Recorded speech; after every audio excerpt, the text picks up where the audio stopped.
Curazao, la isla del placer. Travieso Daniel va recuperando terreno, pues sale un poquito retrasado con Rabbit y Matute. Travieso Daniel imprime velocidad en la Copa Torrejón. Se va con 1, con 2 y con 3 cuerpos de ventaja. Rabbit con Castillo está en el segundo y Matute en el tercero. Lester corre en el cuarto. Al quinto avanza por la parte exterior de la pista Robert Pax.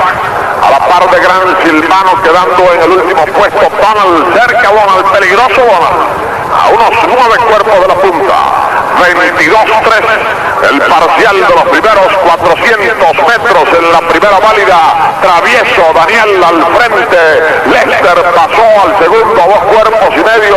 En el tercero avanza el caballo Rabbit. En el cuarto viene descontando Matute muy bien.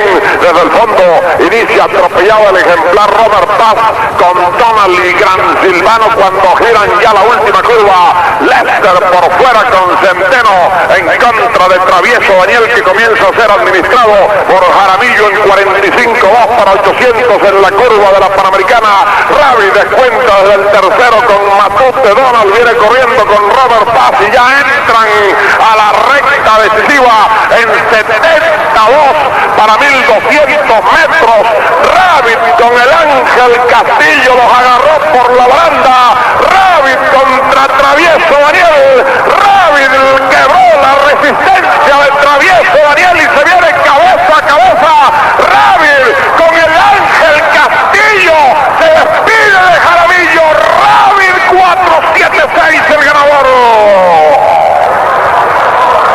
Segundo para Travieso Daniel, tercero para Donald, cuarto Lester, quinto Robert Paz. Después el caballo Gran Silvano y último Matute.